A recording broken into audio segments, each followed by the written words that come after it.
வணக்கம். இன்னைக்கு நாம ஒரு ஆச்சரியமான பயணத்துக்கு போக போறோம். எங்க தெரியுமா? நேரா பயணம் செஞ்சு 1000 வருஷத்துக்கு முன்னாடி இருந்த ஒரு பொது சுகாதார முறை எப்படி இருந்துச்சுன்னு பார்க்க போறோம். இது எல்லாமே கல்வெட்டுகள்ல இருந்து நமக்கு கிடைச்ச தகவல்கள். வாங்க உள்ள போலாம். ஆமாங்க, நீங்க பார்க்கறது நிஜம்தான். 1000 வருஷத்துக்கு முன்னாடி 1067ஆம் வருஷத்துல ஒரு 15 பெட் வசதி கொண்ட மருத்துவமனை இருந்திருக்கு. அதுவும் சர்ஜன், நர்ஸ், சம்பள விவரம்னு எல்லா டீட்டெயில்ஸோட திருமுக்கூடல் கல்வெட்டுலேருந்து கிடைச்ச அந்த ஒரு தகவல் நம்ம வரலாற்றையே வேற ஒரு கோணத்துல பார்க்க வைக்குது. வாங்க, இந்த வரலாற்று புதையல இன்னும் கொஞ்சம் ஆழமா தோண்டி பார்க்கலாம். நாம இந்த முழு விளக்கத்திலையும் அடிக்கடி ஒரு வார்த்தையை பயன்படுத்த போறோம். அதுதான் ஆதுலர் சாலை. இந்த வார்த்தையை நல்லா ஞாபகம் வச்சுக்கோங்க. இதோட அர்த்தம் நோயாளிகளை குணப்படுத்தும் இடம், அதாவது ஒரு மருத்துவமனை. இது ஏதோ ஒரு வைத்தியர் வீடு மாதிரி இல்ல, ஒரு முழுமையான முறையான ஒரு நிறுவனம். சரி, நாம என்னென்ன பார்க்க போறோம்னு ஒரு சின்ன லிஸ்ட் பார்த்துடலாம். முதல்ல கல்வெட்டுகள்ல இந்த மருத்துவ பாரம்பரியம் எப்படி பதிவாகி இருக்குன்னு பார்க்கலாம். அடுத்து அரசவையில மருத்துவர்களுக்கு என்ன மாதிரி மரியாதை இருந்துச்சுன்னு தெரிஞ்சுக்கலாம். மூணாவதா அந்த சோழர் காலத்து சூப்பர் ஹாஸ்பிட்டல் பத்தின முழு விவரங்களையும் அலச போறோம். அப்புறம் இந்த மாதிரி மருத்துவமனைகளுக்கு அரசு எந்த அளவுக்கு ஆதரவு கொடுத்துச்சுன்னோ, கடைசியா இந்த மரபு நமக்கு என்ன சொல்லுதுன்னு பார்க்கலாம். சரி, வாங்க முதல் பகுதிக்குள்ள போலாம். அந்த காலத்துல மருத்துவர்களுக்கு எவ்வளவு பெரிய மரியாதை இருந்தது தெரியுமா? அவங்க வெறும் வைத்தியர்கள் மட்டும் கிடையாது, அரசவையில ரொம்ப ரொம்ப முக்கியமான பதவிகள்ல இருந்திருக்காங்க. உதாரணத்துக்கு, பல்லவ மன்னன் மகேந்திரவர்மனுக்கு மருத்துவம் பார்த்தவருக்கு பெருமருத்துவனார் அப்படின்னு ஒரு பட்டம். அதாவது த கிரேட் பிசிஷியன். யோசிச்சு பாருங்க, ஒரு அரசருக்கு மருத்துவம் பார்க்கறதுங்கிறது எவ்வளோ பெரிய கௌரவமான ஒரு பதவியா இருந்திருக்கும். இன்னொரு பவர்ஃபுல்லான பட்டம் இது, வைத்திய சிகாமணி. கேட்கும்போதே எவ்வளோ கம்பீரமா இருக்கு பாருங்க. அதாவது மருத்துவர்களுக்கெல்லாம் நீங்க தான் மணிமகுடம் மாதிரி அப்படின்னு அர்த்தம். பாண்டிய நாட்டுல மருத்துவ நிபுணர்களுக்கு கொடுத்த ஒரு உச்சபட்ச மரியாதை இது. இதுக்கு ஒரு அருமையான உதாரணம் மாறன்காரி. இவர் யாருன்னா ஒரு பாண்டிய மன்னனோட முதலமைச்சர். ஆனா அதே சமயம் அவர் ஒரு மிகச்சிறந்த மருத்துவரும் கூட. அப்ப பாருங்க, மருத்துவம்ங்கிறது வெறும் ஒரு தொழில் இல்ல, அது அரசாங்க நிர்வாகத்தோடவே சேர்ந்த ஒரு முக்கியமான விஷயமா இருந்திருக்கு. இப்போ நாம இந்த பகுதியோட ஹார்ட்டுக்கே வரோம்னு சொல்லலாம். சோழர் காலத்துல ஒரு முழுமையா இயங்கிக்கிட்டு இருந்த மருத்துவமனையை பத்தி நம்பவே முடியாத அளவுக்கு துல்லியமான ஆதாரங்களை திருமூக்குடல் கல்வெட்டு நமக்கு காட்டுது. ஆமா, அந்த ஹாஸ்பிட்டல் பேரு வீர சோழன் ஆதுலர் சாலை. அதுல மொத்தம் 15 படுக்கைகள் இருந்திருக்கு.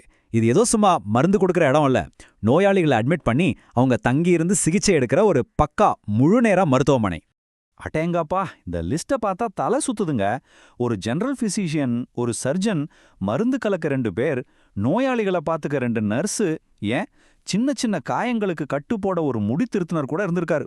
அவங்க ஒவ்வொருத்தருக்கும் சம்பளம் கூட நெல், காசுன்னு தினசரி அடிப்படையில் ரொம்ப துல்லியமாக கணக்கிடப்பட்டிருக்கு. ஒரு குறுநி நெல்னா அன்றைய கணக்குக்கு ஒரு குடும்பம் ஒரு நாள் சாப்பிட போதுமானது. அப்ப பாருங்க, இது எவ்வளவு நேர்த்தியான ஒரு நிர்வாக கட்டமைப்பு. இதுல ரொம்பவே ஆச்சரியமான விஷயம் இந்த சம்பள வித்தியாசம்தான். நாடி பார்த்து நோயோட மூல காரணத்தை கண்டுபிடிக்கிற பொது மருத்துவருக்கு அறுவை சிகிச்சை செய்யற மருத்துவரை விட கிட்டத்தட்ட 2 மடங்குக்கு மேல சம்பளம். ஒருவேளை நோயை ஆரம்பத்திலே கண்டுபிடிச்சு ஆபரேஷன் வரைக்கும் போகாம குணப்படுத்துற திறமைக்கு அப்போ அதிக மதிப்பு கொடுத்தாங்களோ? இது நிஜமாவே யோசிக்க வேண்டிய ஒரு விஷயம். அடுத்த கேள்விக்கு வருவோம். இந்த திருமுக்கூடல் மருத்துவமனை மட்டும்தான் இப்படி இருந்ததா? இல்லவே இல்ல. இது ஒரு பெரிய அமைப்போட ஒரு சின்ன உதாரணம் தான். இது வெறும் ஐஸ்பர்கோட நுனி மாதிரி தான். தஞ்சாவூர் பெரிய கோயில் கல்வெட்டுல இருந்து ஸ்ரீரங்கம் கோயில் பதிவுகள் வரைக்கும் தமிழ்நாட்டோட பல முக்கிய இடங்கள்ல இந்த மாதிரி ஆதுலர் சாலைகள் இருந்ததற்கான கல்வெட்டுச் சான்றுகள் இருக்கு. சோ இது ஒரு ஊரோட கதை இல்ல, இது அரசு ஆதரவோட இயங்குன ஒரு பெரிய மருத்துவ நெட்வொர்க்.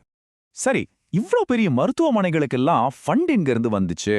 அதுக்கு தான் இந்த வைத்திய விருத்திங்கிற சிஸ்டம். அதாவது மருத்துவர்களோட சேவைக்காக அரசர்கள் சம்பளமா நிலத்தை கொடுத்துருவாங்க. அந்த நிலத்துல வர்ற வருமானம் மருத்துவமனை எந்த தடையும் இல்லாம இயங்க உதவிச்சு. இது ஒரு சூப்பரான தற்சார்பு மாடல் இல்ல?